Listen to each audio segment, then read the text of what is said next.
ठाकरेंच्या शिवसेनेचे राजन विचारे देखील या मोर्चामध्ये आता सहभागी झालेले आहेत। मोर्चाच्या ठिकाणी आता राजन विचारे पोहोचलेले आहेत।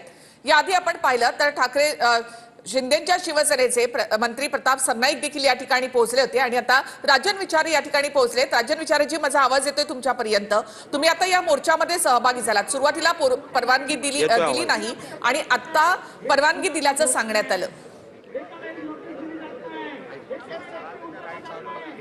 मला वाटतं गेले 4-5 दिवसापासून या महाराष्ट्रामध्ये आज सर्व मराठी माणसं, या महाराष्ट्रावरती मराठीवरती प्रेम करणारी सर्व मंडळी, मग त्यामध्ये सर्व जाती धर्माची लोक असतील, या महाराष्ट्रामध्ये सर्व एकत्र जेवायला आलेले आहेत। आणि असं असताना त्या ठिकाणी सुद्धा गेल्या वेळेला सुद्धा मुंबईमध्ये जो विजय मोर्चा निघणार होता, तिथे सुद्धा या ठिकाणी या लोकांनी जाणून बुजून त्या ठिकाणी मोर्चा काढून दिला नाही।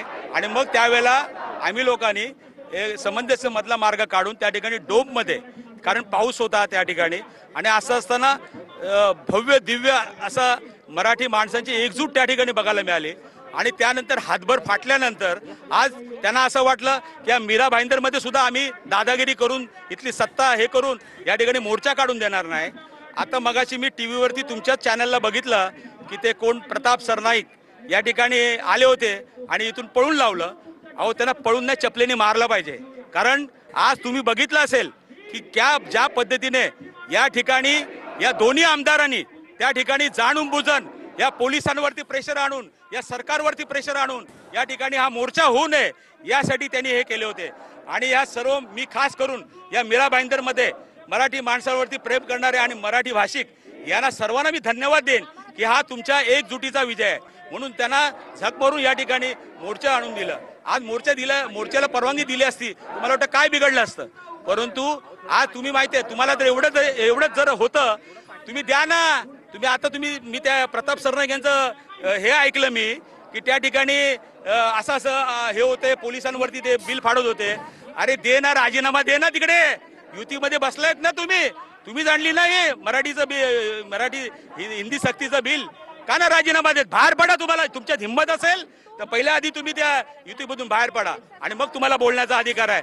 इथे येऊन फक्त इकडून पण हे करायचं, तिकडून पण करायचं, दोन्ही यांना ह्याच्यामध्ये जातीवाद। तुम्ही जर बघितलं असेल की या ठिकाणी हिंदू मुसलमान करण्याचा प्रयत्न केला त्यावेळेला, बटेंगे तो कटेंगे, तिथे काही झालं नाही, कारण सर्व भाषिक एकत्र झाले। आणि त्यानंतर आज हिंदी भाषिक आणि मराठी भाषिक ह्यांच्यामध्ये लावून देण्याचा प्रकार केला। मला वाटतं या महाराष्ट्रामध्ये आम्ही चालू देणार नाही। ही छत्रपती शिवाजी महाराजांची भूमी आहे। या महाराष्ट्रामध्ये कोणाची दादागिरी या ठिकाणी चालणार नाही। आणि म्हणून मी मीरा भाईंदरच्या सर्व मराठी प्रेमी आणि मराठी प्रेमी याच्यावरती प्रेम करणारे सर्व जाती धर्माच्या लोकांना मी या ठिकाणी धन्यवाद देईन की आपण एवढा मोठ्या संख्येने, एवढा पोलिसाचा दबाव, सरकारचा दबाव असताना सुद्धा एवढा मोठ्या संख्येने तुम्ही इथे आलात, त्याबद्दल सर्वांना मी धन्यवाद देतो। नक्कीच विचारेजी, सरनाईक असं म्हणाले की मी आधी मराठी आहे, त्यानंतर मी मंत्री आहे, त्यानंतर मी आमदार आहे। मी मराठी म्हणून फक्त या मोर्चामध्ये सहभागी होण्यासाठी आलो। तुम्ही आधी राजीनामा द्या।